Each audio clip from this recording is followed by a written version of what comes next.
네, 안녕하세요. 오늘은 부동산 경매가 아닌 부동산 공매 물건 말씀을 드리려고 합니다. 단기 매도를 할 수 있는 물건은 아닌데, 이 오피스텔 물건이거든요. 김포시 구례동에 위치한 오피스텔 물건인데, 임대 수입을 얻으려고 하시거나, 임대 사업을 하시려고 하시는 분한테는 괜찮은 물건이라고 생각돼서 한번 말씀드려 볼까 합니다.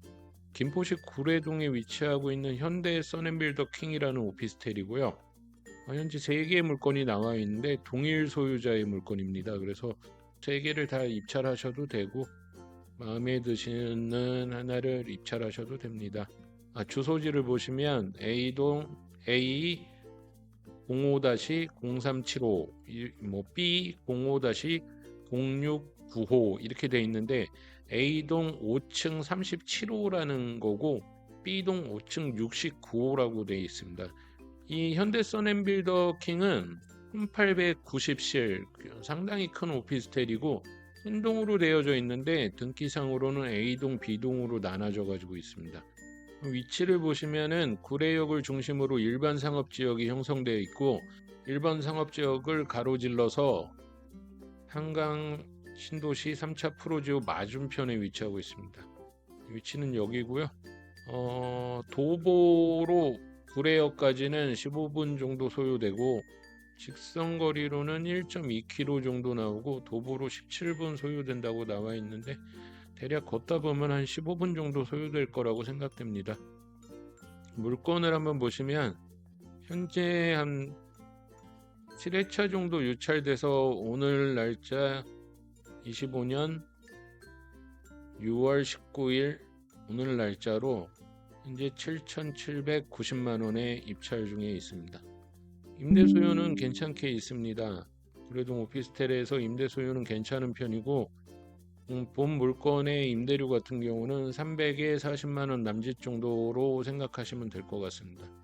세대 열람을 한번 보시면은 전입세대가 없는 것으로 나옵니다. 없는 것으로 나오는데 이건 임차인이 있는지 전입된 입주민이 있는지에 대해서는 관리사무소를 통해서 확인하시고 입찰에 참여하실 필요가 있습니다.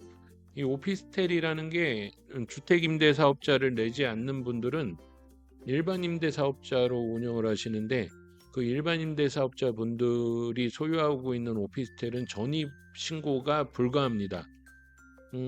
그냥 사업자 등록은 가능하죠. 근데 전입 신고가 불가하고 만약에 세입자가 실수로라든지 고의로 전입을 하게 되면 이 임대인이 맨 처음에 분양받았을 때 건물분에 대한 부가세 환급받았던 부분에 대해서 전부 추징당하고 과징금이 나올 수도 있습니다. 그래서 전입이 안 돼 있다고 오피스텔에 사람이 아예 없구나라고 생각하실 게 아니라 크로스 체크하실 필요가 있습니다. 물건의 하자는 없습니다. 등기상 전부증명서를 한번 보시면은 원소유자가 1억 3,300만 원에 분양받았고 수탁자인 코리아 신탁 주식회사로 소유권이 이전됐습니다. 그리고 2024년 4월 30일에 김포시에서 압류가 들어왔는데 이게 신탁공매라는 것이 일반 경매나 공매와 다르게 매매의 성격이 강하기 때문에 이 뒤로 들어와 있는 압류 부분을 어떻게 해결할 것인가, 그러니까 입찰자가 그 압류 부분에 대한 책임을 승계할 것인가 아니면은 일반 매매에서와 똑같이 매도인 신탁회사가 이 압류 부분을 해결할 것인가에 대해서는 확인할 필요가 있는데 대부분 공고문에 그러한 내용이 적혀 있습니다. 공고문을 한번 보시면은 이 첫 줄에 보시면 당사가 진행하는 공매는 한국자산관리공사에서 진행하는 공매와는 전혀 다른 일반 매매에 해당합니다라고 확실하게 명시되어 있습니다. 일반 매매라고.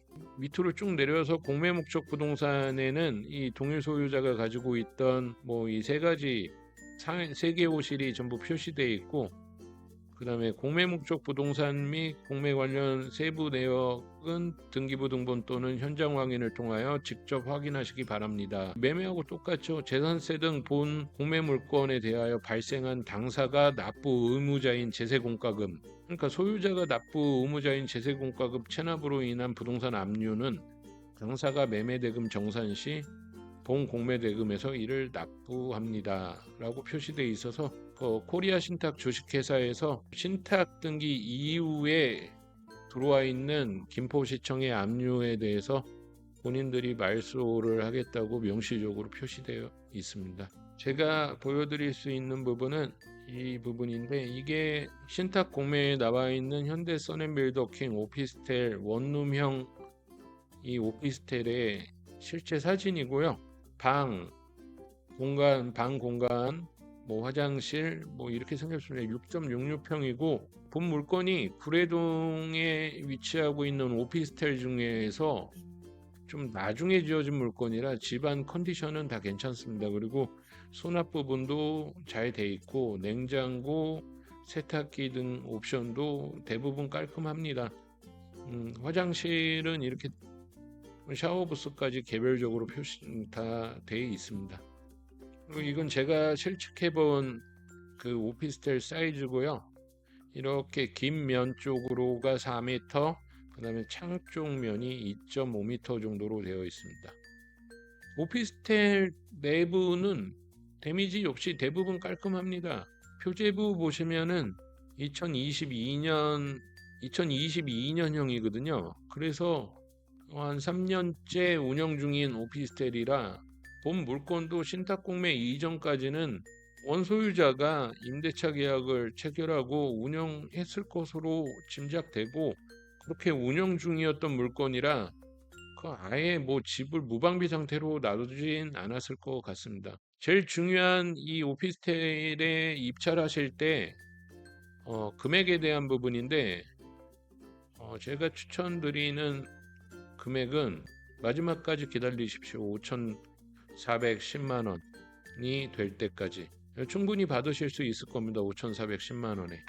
제가 보는 경매정보 사이트에서 보면 누적으로 35회, 뭐 온비드 조회수 78회 정도 들어와 있는데, 이분들 다 요 금액 생각하실 겁니다. 이 중간에 낙찰되면 어쩔 수 없다고 생각하셔야지, 뭐 낙찰만이 능사가 아닙니다. 이게 경매나 공매를 할 때 충분히 메리트가 있는 가격을 가지고 입찰에 응하셔야지, 그냥 1등하고 싶은 가격을 가지고 응하면은 아무 의미 없습니다. 이 일하는 거에 대해서.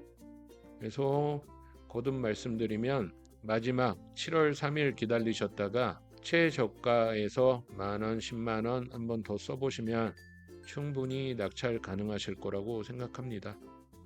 많이 보지 않으세요? 오피스텔에 대해서. 5,410만 원에 낙찰 받았다고 해서 본 물건이 뭐 단기 차익을 엄청나게 일으킬 수 있는 물건은 아닙니다. 거래는 잘 안 됩니다. 임대 수요가 많을 뿐이지 거래는 안 되는데, 5,410만 원에 내가 저 물건을 받았다 하면 이게 1억 3,300만 원에 분양했던 물건인데 반도 안 되는 금액에서 매매가에서 내가 정말 매매를 생각할 때 충분한 메리트는 발생합니다. 이 부분에서. 근데 뭐 얼마가 나에게 수익으로 들어오냐의 문제인데, 적게 투자한 만큼 적게 수익이 나는 겁니다. 뭐 1,000만 원 투자해서 6천 벌었어요. 이런 꿈 같은 얘기는 현실적으로 많이 맞지 않는 부분이고, 투자금 대비 이익금도 들어오게 돼 있습니다. 오늘 말씀드린 건 신탁 공매 물건이고요.